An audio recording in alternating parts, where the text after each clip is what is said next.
All right, we want to start talking about the Daodejing, the principal philosophical text of Taoism. It is not the only one.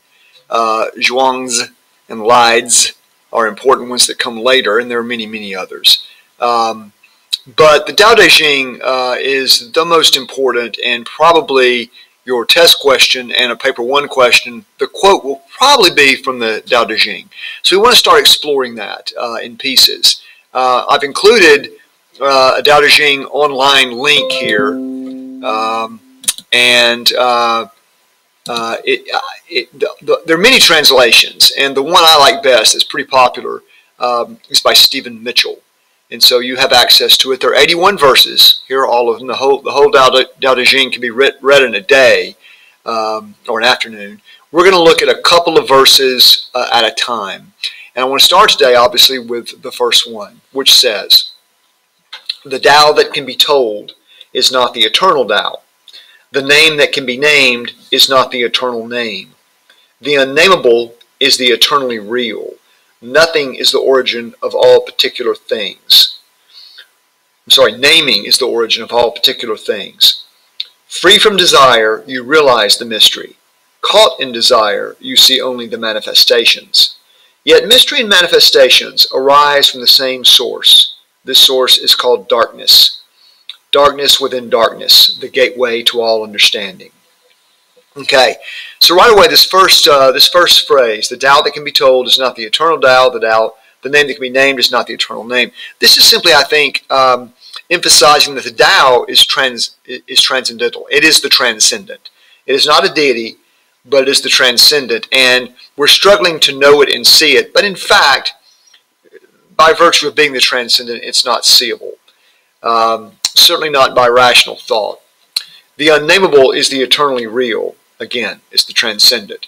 Naming is the origin of all particular things. I think this, for me, this means the naming of something makes it a thing in our shrouded, ignorant view. But in fact, all things are one.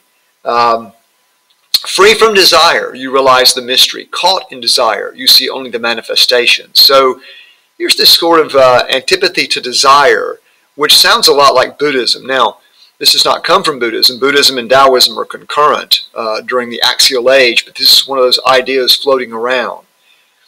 Yet mystery and manifestations arise from the same source. This source is called darkness. So the things we see as individual manifestations, the unity from which they emerge, they're all the same, and it's darkness. It is the transcendent. Darkness within darkness, the gateway to all understanding. So just stop seeing and let the transcendent be. That's how you begin to start understanding. That's what that means for me. I also want to do number 8,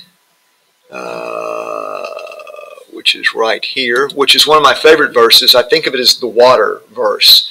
"The supreme good is like water, which nourishes all things without trying to.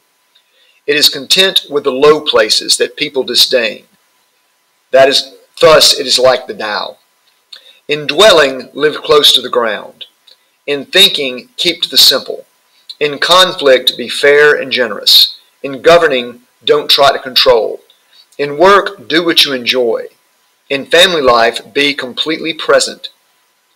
When you are content to be simply yourself and don't compare or compete, everyone will respect you." So that's pretty powerful. So the supreme good is like water, which nourishes all things without trying to. That is Wu Wei. Go with the flow. Play your role. It's easy, and yet you're doing the thing you're meant to do.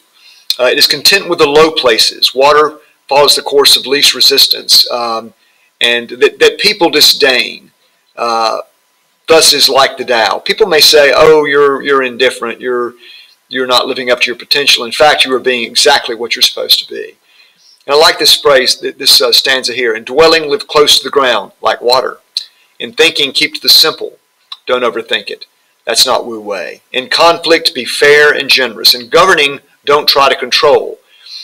Now, in this Daodejing conception of Wu Wei, it's not literally do nothing. In fact, the sage who who embodies these ideas would make an ideal governor.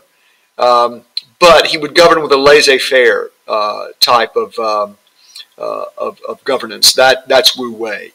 In work, do what you enjoy.